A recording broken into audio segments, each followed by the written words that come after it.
زنجیر تایم لیفان 820 به این شکلی که میسوپاپ دود و هوا. یه دونه اینجا شاخص داره روبروی این یه شاخص، اینجا هم یه دونه شاخص داره روبروی فلش.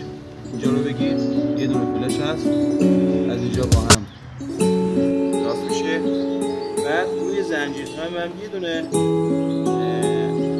علامت رنگی که روی این کار میفته، یه دونه هم میمونه. بعد میام پایین، اینجا یه دونه علامت مشکی روی زنجیر، یه دونه خار. اگه اینجا همکارم اینجا بگیره، یه دونه خار اینه.